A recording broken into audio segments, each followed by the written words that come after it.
हरि ओम जय श्री राधे कृष्ण जना अजणा चैनल रथयात्रा उपलक्षे आपण मानक हार्दिक शुभेच्छा। दर्शक बंधुगण आपण मैंने सब केमती अच्छा आशा करुच्ची भलरे अच्छा। आज आसतु जानिबा एही वीडियो रे श्री राधा विषय रे संक्षिप्त परिचय। श्रीमद्भागवत श्री राधांकर कौनसी नामोल्लेख नाही। कृष्ण प्रेमिका एक सखीर नाम मात्र उल्लेख अछि। श्री राधा हेउचंती कृष्ण प्रेमिका जड़े गोपबाला। मथुरा निकट गोकुलार अन्यतम राजा वृषभानुंकर कन्या। से थिले चंद्रसेना नामक जड़े गोपालक नाँ मात्र विवाहिता स्त्री। राधांक मातांक नाम कीर्तिदा। कहुଯାଇଛି जे राधा अजनी संभवा। दिने वृषभानुंक पत्नी कीर्तिदा पोखरी को स्नान करने को जाई देखिले गोटे शिशु कन्या कई फूल उपरे रही जलरे भासुची। कीर्तिदा शिशु कन्या को आनी पालिथिले। राधा बयसरे श्रीकृष्णଙ୍କ ठारू बड़, किंतु जन्म कालरू तांकर दुईटी जाक चक्षु मुद्रित थिला। गोकुलर जड़े गोपिका शिशु श्रीकृष्णଙ୍କୁ काखेई करी कीर्तिदाଙ୍କ घरକୁ जाइथिले।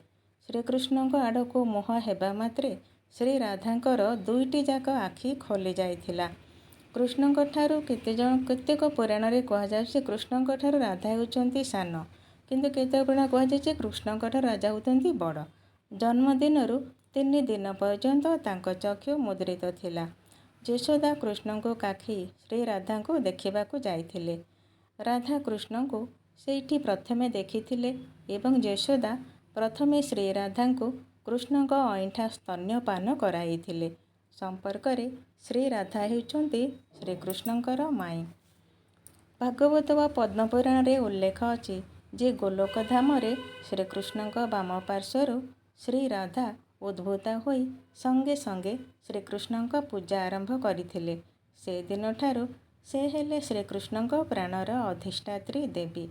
राधा आविर्भूता हेबा मात्रे ही षोडशी एवं नवयौवन संपन्ना हेले एवं रत्नसिंहासन रे श्रीकृष्णଙ୍କ बाम पार्श्वरे आसीना हेले।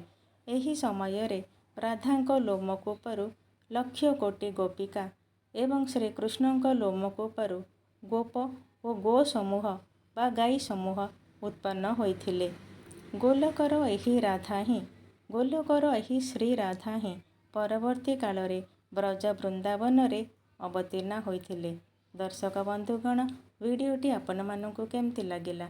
आपण मानकु जदि भल लागिला ताहले कमेंट रे जणैबे, लाइक करिवे, शेयर करिवे एवं सब्सक्राइब करिबा भूली जिबेनी।